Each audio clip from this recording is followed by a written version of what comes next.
ಅಪೊಸ್ತಲರ ಕೃತ್ಯಗಳು 2ನೇ ಅಧ್ಯಾಯ. ಪವಿತ್ರಾತ್ಮ ವರವು ಬಂದದ್ದು 3,000 ಜನ ಶಿಷ್ಯರ ಮಡಿಲಿಗೆ ಸೇರಿದ್ದು. ಪಂಚಾಶತಮ ದಿನದ ಹಬ್ಬವು ಬಂದಿರಲಾಗಿ ಅವರೆಲ್ಲರೂ ಏಕಮನಸ್ಸಿನಿಂದ ಒಂದೇ ಸ್ಥಳದಲ್ಲಿ ಕೂಡಿದ್ದರು. ಆಗ ಬಿರುಗಾಳಿ ಬೀಸುತ್ತದೋ ಎಂಬಂತೆ ಪಕ್ಕನೆ ಆಕಾಶದೊಳಗಿಂದ ಒಂದು ಶಬ್ದ ಉಂಟಾಗಿ ಅವರು ಕೂತಿದ್ದ ಮನೆಯನ್ನೆಲ್ಲ ತುಂಬಿಕೊಂಡಿತು. ಅದಲ್ಲದೆ ಉರಿಯಂತಿದ್ದ ನಾಲಿಗೆಗಳು ವಿಂಗಡಿಸಿಕೊಳ್ಳುವ ಹಾಗೆ ಅವರಿಗೆ ಕಾಣಿಸಿ ಅವರಲ್ಲಿ ಒಬ್ಬೊಬ್ಬರ ಮೇಲೆ ಒಂದೊಂದಾಗಿ ಕೂತುಕೊಂಡವು. ಆಗ ಅವರೆಲ್ಲರೂ ಪವಿತ್ರಾತ್ಮ ಭರಿತರಾಗಿ ಆ ಆತ್ಮ ತಮಗೆ ನುಡಿಯುವ ಶಕ್ತಿಯನ್ನು ಕೊಡುವ ಪ್ರಕಾರ ಬೇರೆ ಬೇರೆ ಭಾಷೆಗಳಿಂದ ಮಾತಾಡುವುದಕ್ಕೆ ಪ್ರಾರಂಭಿಸಿದರು. ಆಕಾಶದ ಕೆಳಗಿರುವ ಎಲ್ಲ ದೇಶದವರೊಳಗಿಂದ ಬಂದ ಸದ್ಭಕ್ತರಾದ ಯಹೂದ್ಯರು ಯೆರೂಸಲೇಮಿನಲ್ಲಿ ವಾಸವಾಗಿದ್ದರು.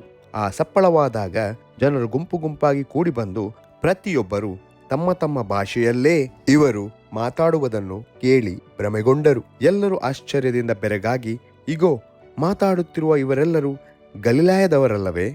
ನಾವು ಪ್ರತಿಯೊಬ್ಬರು ನಮ್ಮ ಹುಟ್ಟು ಭಾಷೆಯಲ್ಲಿ ಇವರು ಮಾತಾಡುವುದನ್ನು ಕೇಳುತ್ತೇವಲ್ಲ, ಇದು ಹೇಗೆ? ಪಾರ್ಥ್ಯರು, ಮೇದ್ಯರು, ಎಲಾಮ್ಯರು, ಮೆಸೊಪೊತಾಮಿಯ, ಯೂದಾಯ, ಕಪದೋಕ್ಯ, ಪೊಂತ, ಅಸ್ಯ, ಪುಗ್ಯ, ಪಂಪುಲ್ಯ, ಐಗುಪ್ತ, ಕುರೇನೆಯ, ಮಗ್ಗುಲಲ್ಲಿರುವ ಲಿಬ್ಯ, ಈ ಸೀಮೆಗಳಲ್ಲಿ ವಾಸವಾಗಿರುವವರೂ, ರೋಮಾಪುರದಿಂದ ಬಂದು ಇಳಿದಿರುವ ಯಹೂದ್ಯರು, ಯಹೂದ್ಯ ಮತಾವಲಂಬಿಗಳು, ಕ್ರೇತ್ಯರು, ಅರಬಿ ದೇಶದವರು ಆಗಿರುವ ನಾವು ನಮ್ಮ ಭಾಷೆಗಳಲ್ಲಿ ಇವರು ದೈವರ ಮಹತ್ತುಗಳ ವಿಷಯವಾಗಿ ಹೇಳುವುದನ್ನು ಕೇಳುತ್ತೇವೆ ಅಂದುಕೊಂಡರು. ಅವರೆಲ್ಲರೂ ಬೆರಗಾಗಿ ಕಳವಳಗೊಂಡು ಇದೇನಾಗಿರಬಹುದು ಎಂದು ಒಬ್ಬರನ್ನೊಬ್ಬರು ಕೇಳುತ್ತಿದ್ದರು. ಕೆಲವರು ಇವರು ಮದ್ಯಪಾನ ಮಾಡಿ ಮತ್ತರಾಗಿದ್ದಾರೆಂದು ಹಾಸ್ಯ ಮಾಡಿದರು.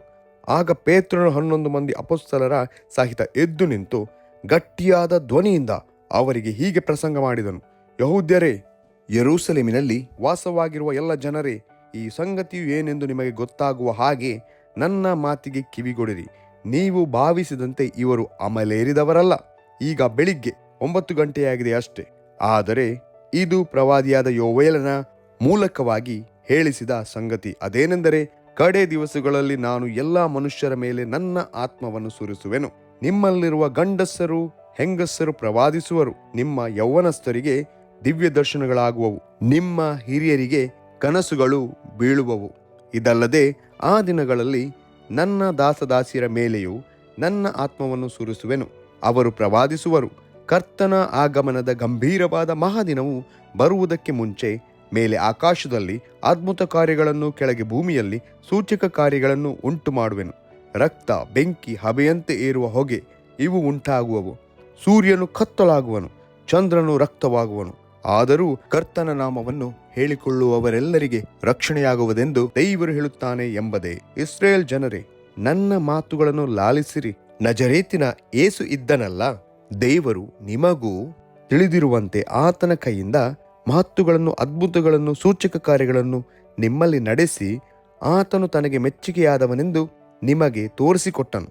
ಆ ಯೇಸು ದೇವರ ಸ್ಥಿರ ಸಂಕಲ್ಪಕ್ಕೂ ಭವಿಷ್ಯಜ್ಞಾನಕ್ಕೂ ಅನುಸಾರವಾಗಿ ಒಪ್ಪಿಸಲ್ಪಟ್ಟಿರಲು ನೀವು ಅನ್ಯ ಜನರ ಕೈಯಿಂದ ಆತನನ್ನು ಶಿಲುಬೆಗೆ ಹಾಕಿಸಿ ಕೊಂದಿರಿ. ಆತನನ್ನು ದೇವರು ಮರಣ ವೇದನೆಗಳಿಂದ ಬಿಡಿಸಿ ಎಬ್ಬಿಸಿದನು. ಯಾಕಂದರೆ ಮರಣವು ಆತನನ್ನು ಹಿಡಿಕೊಂಡಿರುವುದು ಅಸಾಧ್ಯವಾಗಿತ್ತು.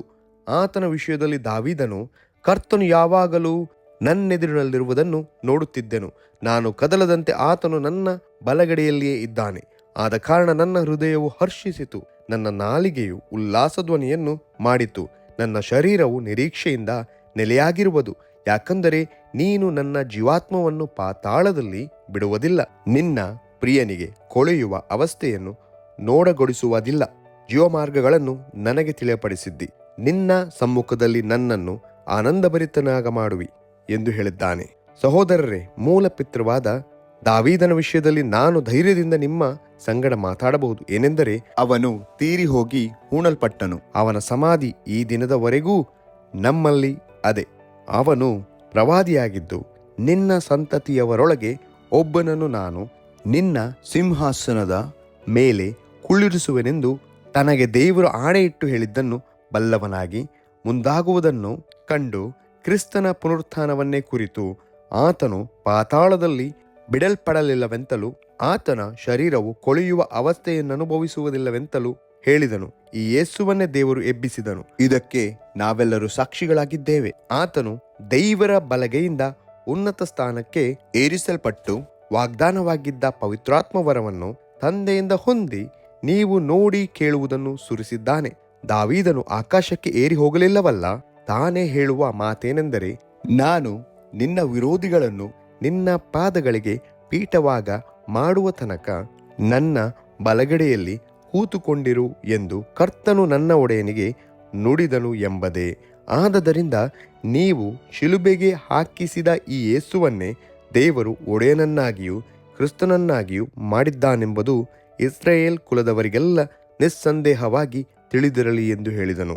ಇದನ್ನು ಅವರು ಕೇಳಿ ಹೃದಯದಲ್ಲಿ ಅಲಗುನೆಟ್ಟಂತಾಗಿ ಪೇತ್ರನನ್ನು ಉಳಿದ ಅಪೊಸ್ತಲರನ್ನು, ಸಹೋದರರೇ, ನಾವೇನು ಮಾಡಬೇಕು ಎಂದು ಕೇಳಲು ಪೇತ್ರನು ಅವರಿಗೆ, ನಿಮ್ಮ ಪಾಪಗಳು ಪರಿಹಾರವಾಗುವುದಕ್ಕಾಗಿ ನಿಮ್ಮಲ್ಲಿ ಪ್ರತಿಯೊಬ್ಬರು ದೇವರ ಕಡೆಗೆ ತಿರುಗಿಕೊಂಡು ಯೇಸು ಕ್ರಿಸ್ತನ ಹೆಸರಿನ ಮೇಲೆ ದೀಕ್ಷಾಸ್ನಾನ ಮಾಡಿಸಿಕೊಳ್ಳಿರಿ.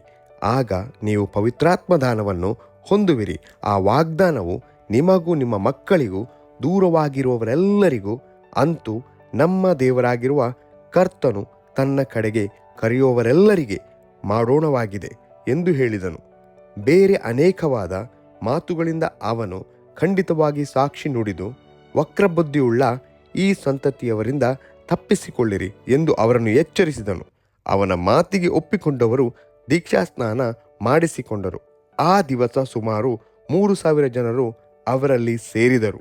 ಇವರು ಅಪೊಸ್ತಲರ ಬೋಧನೆಯನ್ನು ಕೇಳುವುದರಲ್ಲಿಯೂ, ಸಹೋದರರ ಅನ್ಯೋನ್ಯತೆಯಲ್ಲಿಯೂ, ರೊಟ್ಟಿ ಮುರಿಯುವುದರಲ್ಲಿಯೂ, ಪ್ರಾರ್ಥನೆಗಳಲ್ಲಿಯೂ ನಿರತರಾಗಿದ್ದರು. ಎಲ್ಲರಿಗೂ ಭಯ ಉಂಟಾಯಿತು. ಇದಲ್ಲದೆ ಅನೇಕ ಅದ್ಭುತ ಕಾರ್ಯಗಳು, ಸೂಚಕ ಕಾರ್ಯಗಳು ಅಪೊಸ್ತಲರ ಕೈಯಿಂದ ನಡೆದವು. ನಂಬಿದವರೆಲ್ಲರೂ ಒಗ್ಗಟ್ಟಾಗಿದ್ದು ತಮ್ಮದೆಲ್ಲವನ್ನು ಹುದುವಾಗಿ ಅನುಭೋಗಿಸುತ್ತಾ ತಮ್ಮ ತಮ್ಮ ಚರಸ್ಥಿರ ಸೊತ್ತುಗಳನ್ನು ಮಾರಿ ಬಂದ ಹಣವನ್ನು ಎಲ್ಲರಿಗೂ ಅವರವರ ಅಗತ್ಯವಿದ್ದ ಹಾಗೆ ಹಂಚಿಕೊಡುತ್ತಾ ಇದ್ದರು. ಅವರು ದಿನಾಲು ಏಕಮನಸ್ಸಿನಿಂದ ದೇವಾಲಯದಲ್ಲಿ ಕೂಡುತ್ತಾ ಮನೆ ಮನೆಗಳಲ್ಲಿ ರೊಟ್ಟಿ ಮುರಿದು ಉಲ್ಲಾಸದಿಂದಲೂ ಸರಳ ಹೃದಯದಿಂದಲೂ ಊಟ ಮಾಡುತ್ತಾ ಇದ್ದರು. ದೇವರನ್ನು ಕೊಂಡಾಡುವವರಾಗಿಯೂ ಜನರೆಲ್ಲರ ದಯವನ್ನು ಹೊಂದುವವರಾಗಿಯೂ ಇದ್ದರು.